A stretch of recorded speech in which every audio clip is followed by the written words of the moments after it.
যে তার বদলে আমার শিখন নেবে 40 বছরের বেড়া আমি হবাই পড়ি 5-এ আমি আনো লেখাপড়া করবো এই পর আমার এই বিশেষ মানে ঋণের টাকা পরিশোধ করতে না পারায় পরিবারের অজান্তে 40 ঊর্ধ্ব ব্যক্তির সঙ্গে নাবালিকার বিয়ে দেওয়ার অভিযোগ উঠেছে ফুপুর বিরুদ্ধে। বিয়ের ঘটনা জানাজানি হওয়ায় এলাকায় চাঞ্চল্যের সৃষ্টি হয়েছে। টিয়াখালী গ্রামের বাসিন্দা ওই শিশুটির বাবা বিপদগ্রস্ত হয়ে 4 মাস আগে নিজের বোন জাহানারা বেগমের মাধ্যমে বালিয়াতলী ইউনিয়নের লেমুপাড়া গ্রামের বাসিন্দা শিপন হাওলাদারের কাছ থেকে 40,000 টাকা ধার নেন। এক পর্যায়ে ধার দেনায় জর্জরিত হয়ে শিশুটির বাবা এলাকা ছাড়তে বাধ্য হন।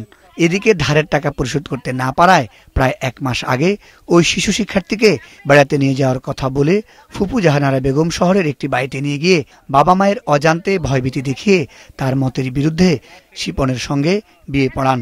পরে শিশুটি বাড়িতে এসে সব বলে দিলে পরিবার সহ এলাকাবাসীর মনে ক্ষোভের সৃষ্টি হয়। গত কয়েকদিন ধরে শিপন 2 দফা বউ তুলে আনতে গেলে এলাকাবাসীর বাধায় তা পণ্ড হয়ে যায়।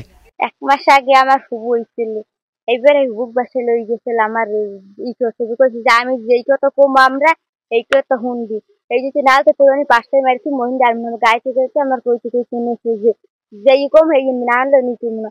এবার আমার কাজে দিয়ে কলমাটল মার দিয়ে এবার আমি 10 টাকা দিছি হইয়েন ফোন দিয়েছে যে আসিয়ে লইয়া তো একটু বেড়াইতে গেছি পর হেরা হেয়ে একদিন আমি আসালাম এই পরের দিন হ্যাঁ হুবো তো বুড়ো নাই আর হুবো তো বুইলে কইতেছে আসিয়ে লই আমরা একটু ঘুরতে যাই।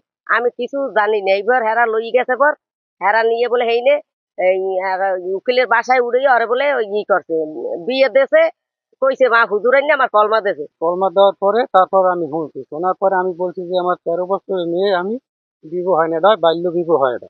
তারপর আমি বলছি যে এটা আমি সুস্থ বিচার চাই। তারপর শিবন সেই জায়গায় সে বলছে কি 7 লক্ষ টাকা পাইবে এই দেশে আমার হুমকি দেয় বা আমার মেয়ে সে নিয়ে আসতে নিতে চায়, নেওয়ার জন্য আমার হুমকি দিতে আসে। ঘটনাটি ঘটেছে পটুয়াখালীর কলাপাড়া উপজেলায়। তবে বিয়ের বিষয়টি অস্বীকার করেছেন অভিযুক্ত শিপন ও জাহানারা। তাদের দাবি ধারের টাকা চাওয়ায় তাদের ফাঁসানো হচ্ছে। এই টাকা দিতে পারে নাই দেখিয়া জামাই আর শাশুড়ি এই যুক্তি করিয়া এখন এই দুর্ঘটনা ঘটাই দিয়েছে। এখন আমাকে মায়ের সব পিছিয়ে নিয়ে দেবে। এরা চাইছিলে যে বিভক্ত করিয়া ওর টাকাটা মার দিতে চাইছে, টাকাটা আমার জন্য মার দিতে পারে না দেখিয়া ষড়যন্ত্র করিয়া এখন মায়ের পরে পেঁচাই গেছে। টাকা দেওয়ার কথা বাড়িতে গেছি, বাড়িতে যে হারে পাইনি না পাওয়া নেই। হ্যাঁ আমি তো টাকা চাপ দিয়েছি, এরা আবার হারে দিয়েছে, এরা আবার ষড়যন্ত্র করে 3-4 দিন আমি এই কথাগুলো শুনি। বিষয়টি খতিয়ে দেখে আইনগত ব্যবস্থা নেওয়ার কথা জানিয়েছেন কলাপাড়ার নির্বাহী কর্মকর্তা। এটির জন্য আমরা দ্রুত পদক্ষেপ নেব যাতে কোনোভাবেই এই বাল্যবিবাহ সংঘটিত হতে না পারে। আমাদের মহিলা বিষয়ক অধিদপ্তর এবং উপজেলা প্রশাসনের সমন্বিত উদ্যোগে এবং স্থানীয় যে চেয়ারম্যান রয়েছে তাকেও আমরা এর সাথে অন্তর্ভুক্ত করব। আমরা এই বিষয়ে অবশ্যই পদক্ষেপ নেব। ভুক্তভোগী শিশুটি মধ্য টিয়াখালী প্রাথমিক বিদ্যালয়ের 5ম শ্রেণীর শিক্ষার্থী। শিশুর সুরক্ষায় সমাজে চলমান এ ধরনের কর্মকাণ্ড বন্ধের দাবি জানিয়েছেন সচেতন মহল। মুজাহিদ সাকিব, মাছরাঙ্গা নিউজ ডেস্ক।